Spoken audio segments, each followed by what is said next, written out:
Espero que você tenha tido um dia agradável. Ontem nós tivemos um sábado aqui extremamente abençoado, né? Durante todo o dia foi um dia extremamente abençoado. E eu espero que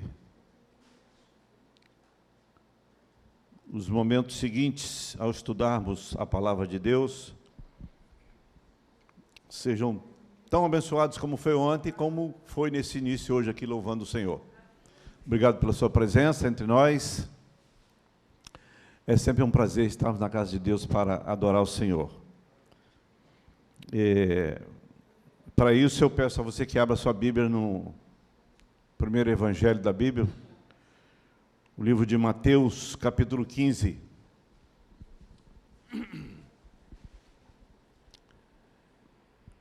Mateus, capítulo 15, enquanto você procura aí, nós vamos conversando aqui um pouquinho. Nós já sabemos que a nossa igreja ela é dividida em departamentos, certo? Nós temos vários departamentos que fazem a igreja acontecer. O primeiro departamento que a gente vê funcionando na igreja é a recepção, não é verdade? É onde a gente chega. E como é bom ser bem recepcionado, né? A gente fica feliz, não fica? Você chega ali, recebe um cumprimento, um sorriso, um abraço, é muito bom. Aliás, isso é muito bom não só na igreja, é bom a gente ser recepcionado quando a gente vai na casa dos outros, né? É bom também recepcionar bem as pessoas, né? Mas é muito bom quando a gente é bem recepcionado, quando a gente vai na casa das pessoas, a gente é bem recebido, né? A gente fica aborrecido quando a gente entra numa loja para procurar um produto para comprar e a gente não é bem recebido, não é verdade? Normalmente a gente sai e nem volta mais ali, né? Então, a recepção ela é muito bem, né? Às vezes a gente fica feliz de ir na casa de uma pessoa só porque você sabe, feliz de ir. Vou na casa de fulano, você sabe que você vai ser bem recebido e você fica feliz. Por que eu estou falando isso? Porque nós vamos meditar hoje um pouquinho numa história aqui que parece que essa recepção ela não foi muito boa. Na verdade, foi um verdadeiro desastre, uma recepção de alguém que procurou Jesus em busca de uma bênção e ela teve uma dificuldade muito grande com essa recepção, né? Nós vamos ler já aqui, eu falei em Mateus capítulo 15, a partir do verso 21. Nós conhecemos muito bem a história e eu gosto muito desses episódios que os evangelhos mostram para nós, né? Tinha sempre Jesus, os discípulos, uma multidão em torno dele, e aí variava esse quarto elemento, que era alguém que estava buscando uma bênção, como o jovem rico, como a mulher com fluxo de sangue, como a mulher... Oi? Jairo, né? A mulher lá à beira do poço de Jacó. Então, esses episódios, eles mudam, mas a situação em si, ela parece que se repete, né? Jesus, uma multidão, os discípulos e alguém buscando uma bênção. Aquele moço que foi levado aquele paralítico foi levado por 4, né? Na casa lá que estava cheia. Então, eu gosto muito desses episódios, porque eles falam muito para a gente, nos ensinam muitas coisas. Hoje nós vamos meditar um pouquinho aqui na história dessa mulher cananeia. Ok? Mateus 15, 21. Você está comigo aí? Podemos ler? Está até ali, ó. Está vendo? E partindo Jesus dali, foi para as partes de Tiro e Sidom, e eis que uma mulher cananeia, que saíra daquelas cercanias, clamou, dizendo: Senhor, filho de Davi, tem misericórdia de mim, que a minha filha está miseravelmente endemoniada. Mas ele fez o quê? Não lhe respondeu palavra, fez nada. E o seu discípulo, chegando ao pé dele, rogaram-lhe, dizendo: despede-a, que vem gritando atrás de nós. E ele, respondendo, disse: eu não fui enviado, senão as ovelhas perdidas da casa de Israel. Então chegou ela e o adorou, dizendo: Senhor, socorre-me. Ele, porém, respondendo, disse: não é bom pegar o pão dos filhos e deitá-lo aos cachorrinhos. E ela disse: Senhor, Sim, Senhor, mas também os cachorrinhos comem das migalhas que caem debaixo da mesa dos seus senhores. Então respondeu Jesus e disse-lhe: ó mulher, grande é a tua fé, seja isso feito para contigo como tu desejas. E desde aquela hora a sua filha ficou sã, foi curada. Que história, né? Que história.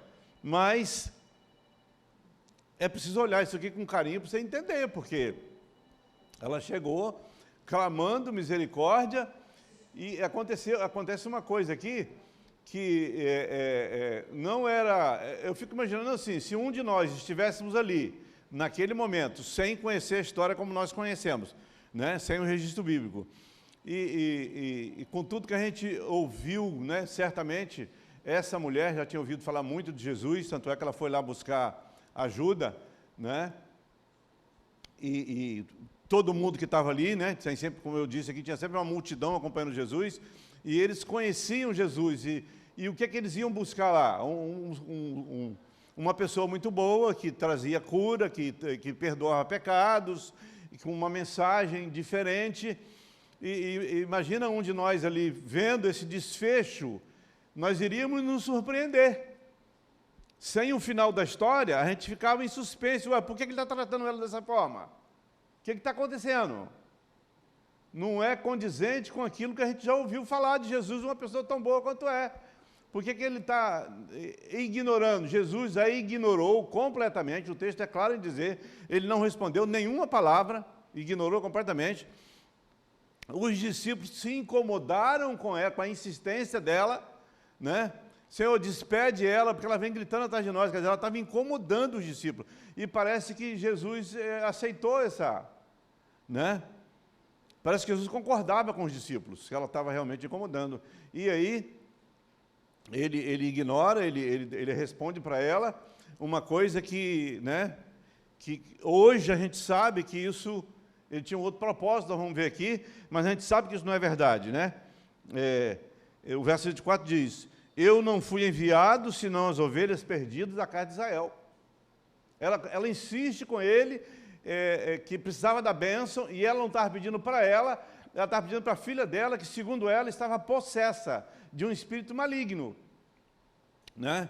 E aí vem assim, vamos dizer assim, o que eu considero a cartada final. Esse texto me emociona todas as vezes que eu estudo ele, por causa desse pedaço aqui, né?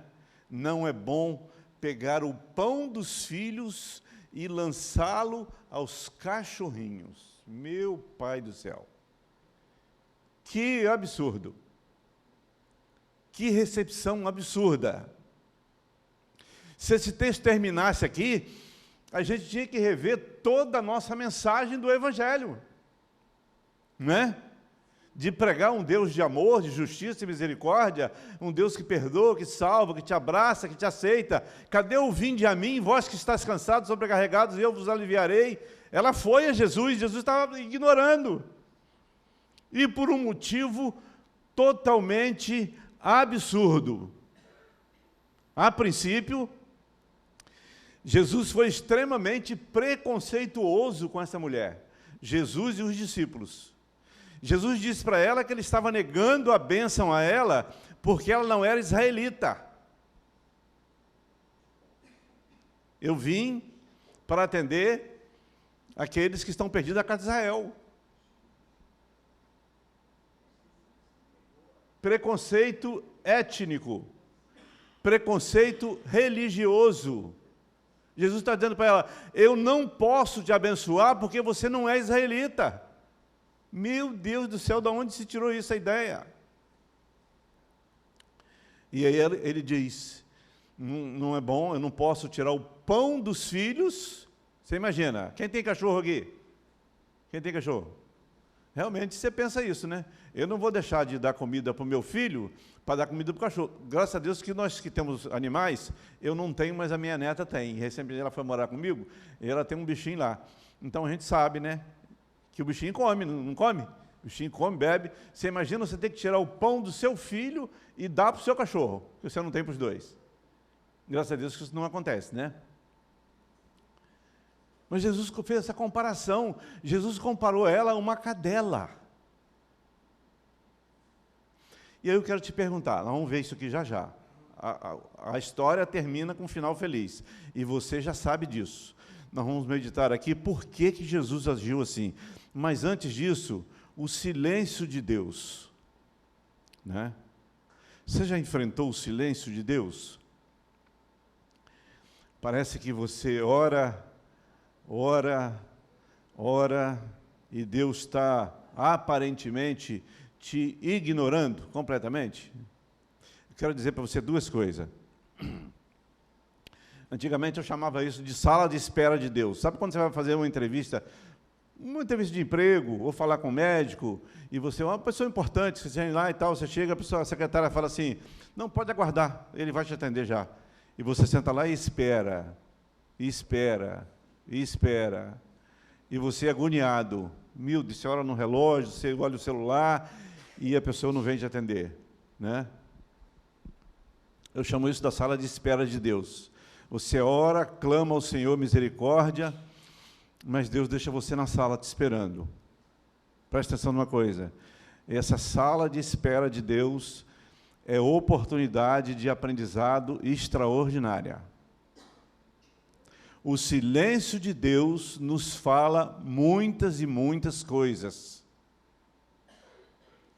Abraão se tornou o pai da fé, aguardando o cumprimento da promessa que Deus tinha feito, que ele teria um filho. E ele esperou muito tempo. E ele se tornou o pai da fé.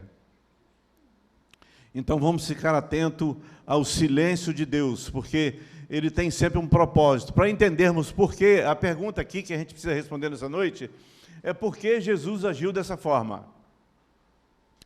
Por que ele agiu de forma, a princípio, tão estranha? Né? Se a gente desconsiderar o último versículo ali, quando ele atende a mulher, eu corro o risco de dizer que é o seguinte, alguns desses episódios, depois dele, é narrado que, depois que passou ali a situação, Jesus continua conversando com os discípulos sobre o assunto. Né? Na parábola do semeador, Jesus continua conversando. Na história do jovem rico, Jesus continua conversando. Né? Nessa aqui, a Bíblia não relata. Mas olha, quase que eu posso duvidar de que se eles não chamaram Jesus num canto, depois que passou o episódio, vem cá, vamos conversar sobre isso aqui. O que aconteceu ali? Esclarece para nós. Não dá para a gente imaginar isso aí? Não está escrito. Mas não é pecado imaginar que isso tenha acontecido. Senhor, conta para nós aqui, o que aconteceu ali? Como é que é isso, como é que é aquilo? E ficou ali 1 hora perguntando as coisas para ele ali. Porque a gente faria isso. Então, o que a gente precisa entender é o seguinte, a primeira coisa que a gente precisa entender, para entender por que Jesus fez aquilo, é saber, relembrar, retroceder um pouquinho no tempo e relembrar o propósito primordial de Jesus ter vindo a esse mundo. O que Jesus vai fazer aqui? Salvar. Salvar quem? Todo mundo. Pelo menos todo aquele que nele crê. Não é? Mas a morte dele na cruz foi para salvar todo mundo. Todo mundo. E aí quem é que vai se beneficiar dessa salvação é todo aquele que nele crê.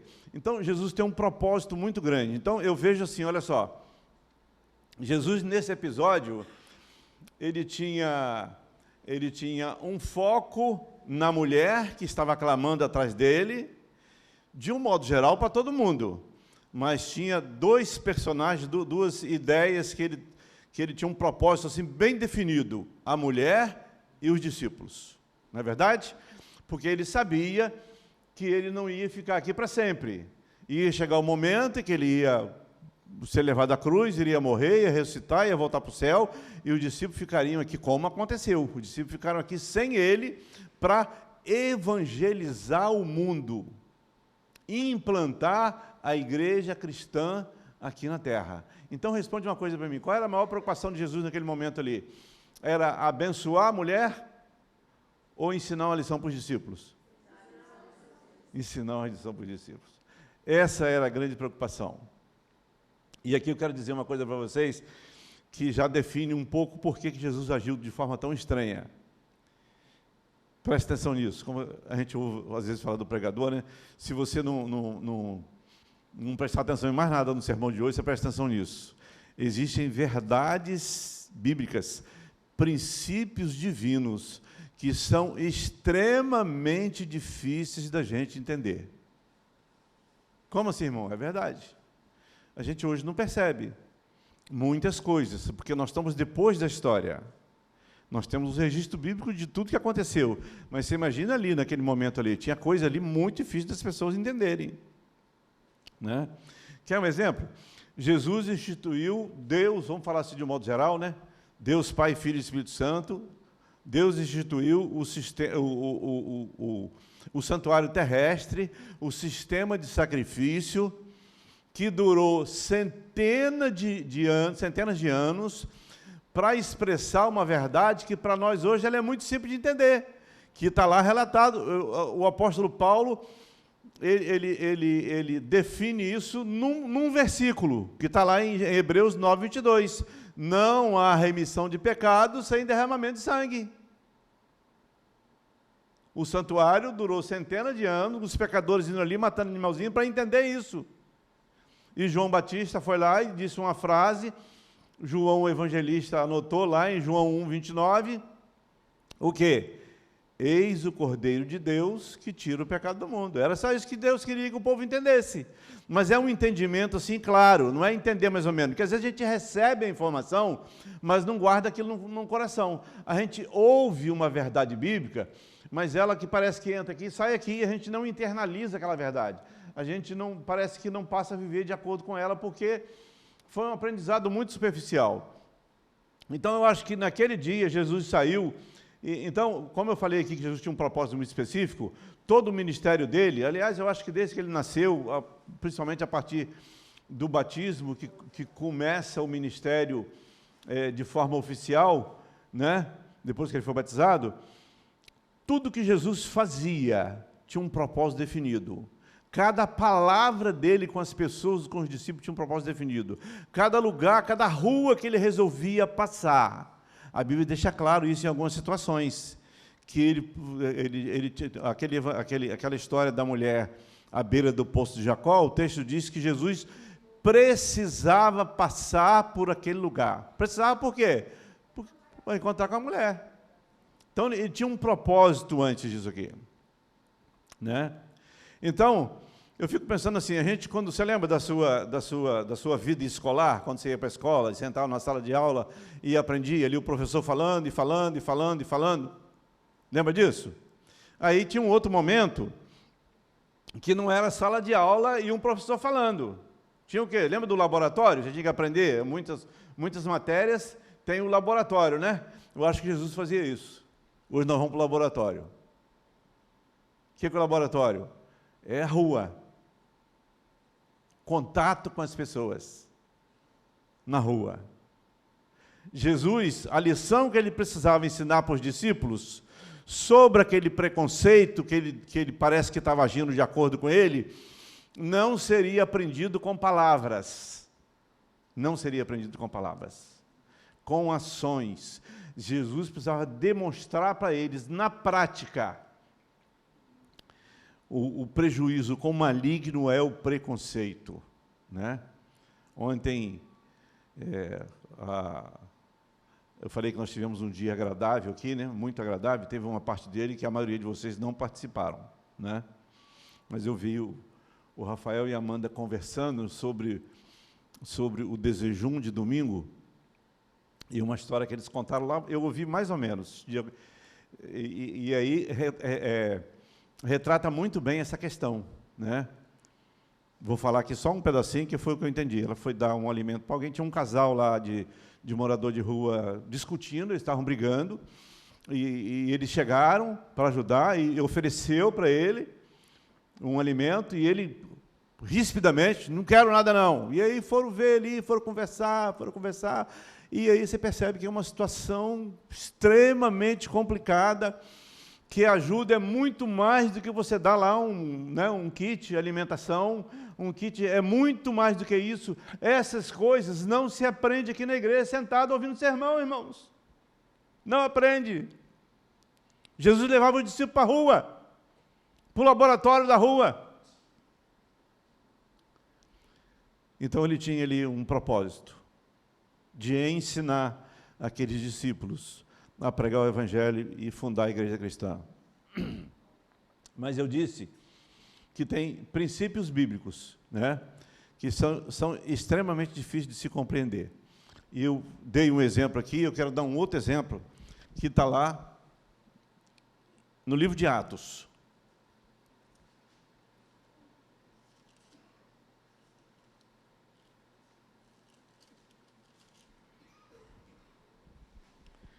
O livro de Atos, capítulo 10 e 11, é muita coisa, a gente vai ler só alguns versos, e eu quero colocar aqui o contexto para vocês,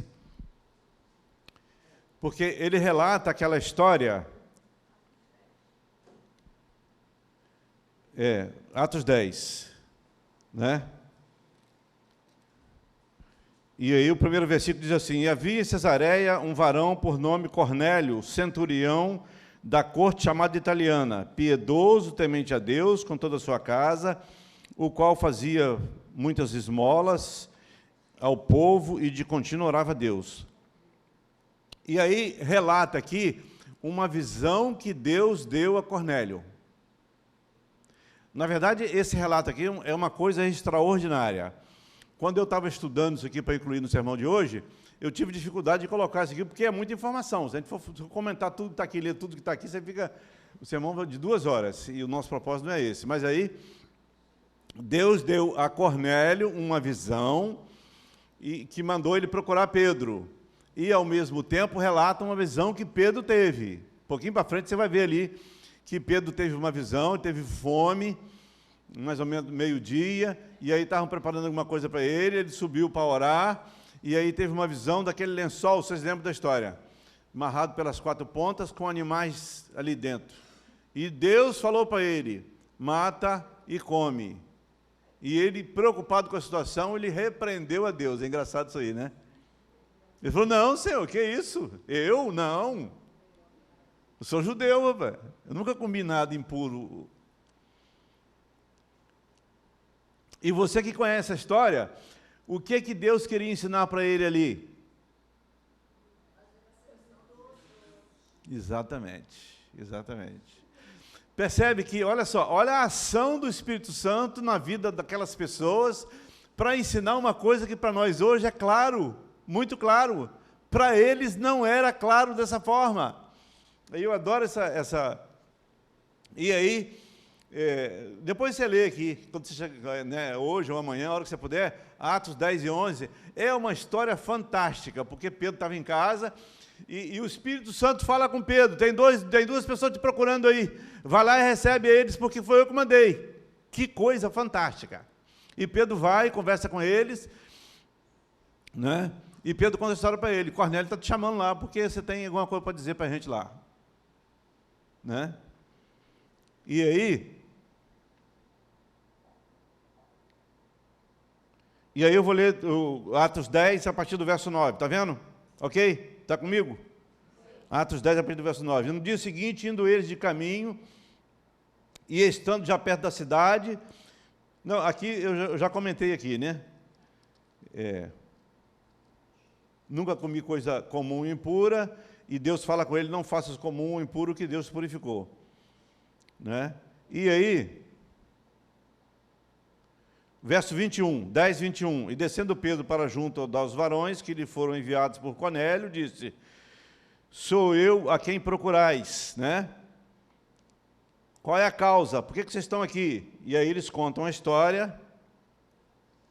Então, chamando-os para dentro, ele recebeu aqueles 2, eles dormiram ali, e no dia seguinte foram. No verso 24 diz, e no dia imediato chegaram a Cesareia, e Cornélio os estava esperando, tendo já convidado quem? Seus parentes e amigos mais íntimos. E aconteceu que, entrando Pedro, saiu Cornélio a recebê-lo, prostrando-se a seus pés, o adorou. O que o Pedro falou com ele? Não faz isso, rapaz. Eu sou um ser humano igual você. Não é para você se prostrar diante de mim, não. O verso 27, falando com ele, entrou e chamou muitos ali que estavam, e aí Pedro começou a falar, disse-lhes, vós bem sabeis, olha o que está escrito aqui, olha o sentimento que os judeus tinham no seu coração, vós bem sabeis que não é lícito um varão judeu ajuntar-se ou chegar-se a estrangeiros, mas Deus mostrou-me que a nenhum homem chame comum ou impuro.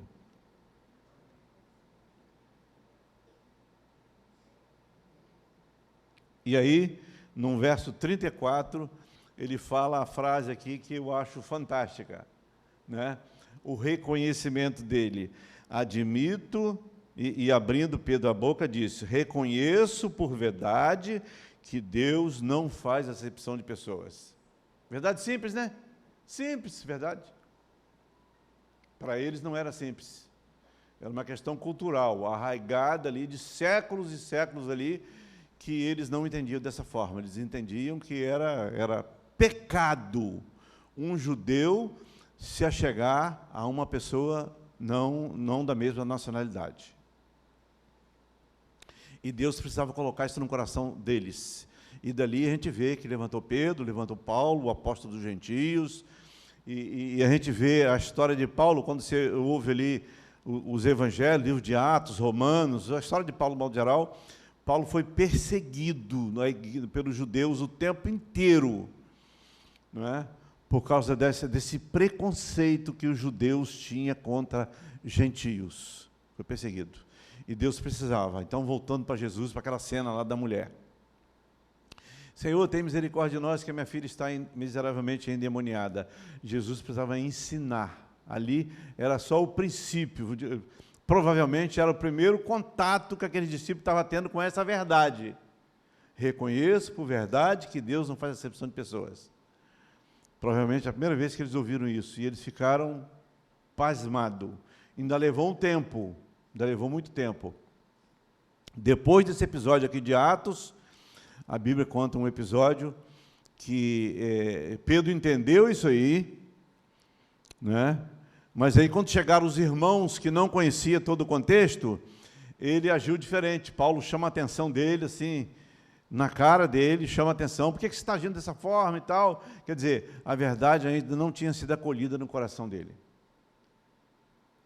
Então, queridos, a pergunta para nós nessa noite é a seguinte: se tem princípios bíblicos, princípios divinos, que nós temos muita dificuldade de compreender, será que nós também não temos alguma dificuldade hoje, em nossa geração, o tempo que nós estamos vivendo? O que seria? Que dificuldade nós temos de compreender um princípio divino para concluirmos a obra de pregação nesta terra, para que Jesus volte e a gente vá para o céu?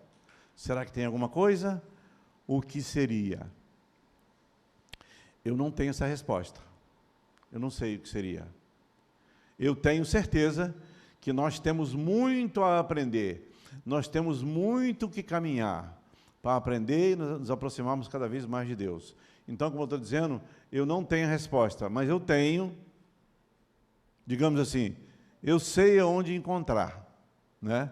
Nós temos a palavra de Deus e eu sei em que caminho nós precisamos, em que direção nós temos que ir para encontrar o que nós precisamos compreender melhor, para que a obra de Deus seja concluída. Porque a gente vê lá em Apocalipse as 3 mensagens angélicas, falando de um anjo voando pelo meio do céu, com uma mensagem para proclamar. Aquele anjo são mensageiros, porque, na verdade, Deus não deu a missão de pregar o evangelho a anjos. Ele deu para quem? Para nós, né? A terra se iluminando com a glória, porque a mensagem estava sendo espalhada a todo mundo. E você vê nós, hoje, em condições de fazermos isso? Eu não vejo. Nós temos que crescer muito, compreender coisas, quem sabe, às vezes, provavelmente, não aqui dentro, que aqui é parte da história, aqui é o culto de adoração.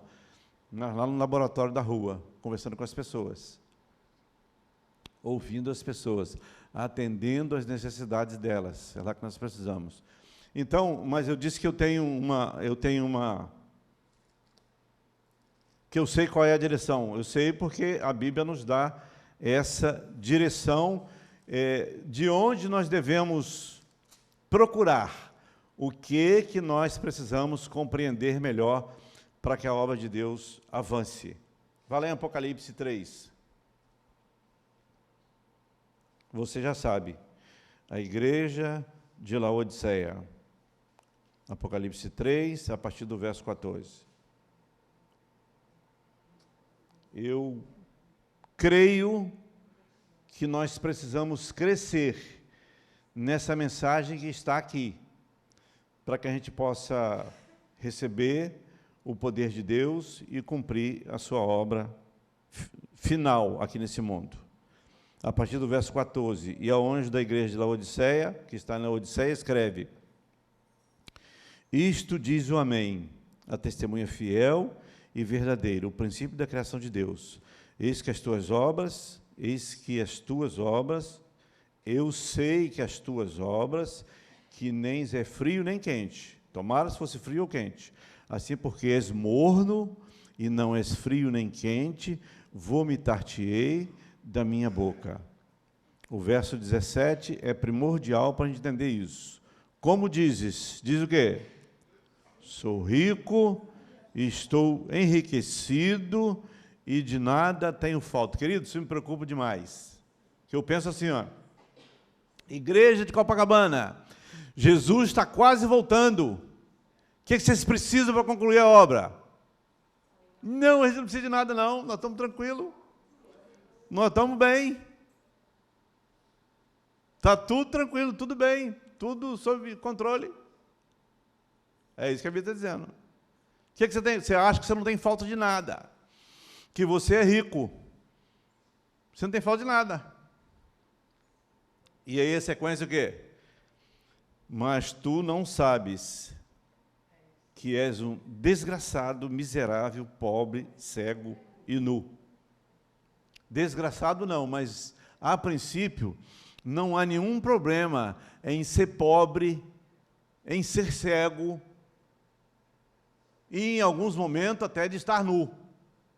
O problema é você ter essa condição e não saber disso. Você ser pobre, mas você achar que você é rico, você não precisa de nada. Você é cego, mas você não sabe que você é cego. Você pensa que você enxerga. Você está nu, mas você não sabe que você está nu. E aí vem o conselho do que nós precisamos. O verso 18, aconselho que de mim compres o quê? Ouro provado no fogo, que representa a nossa fé. Vestes brancas, que representa a justiça de Cristo em nós. É o que precisamos.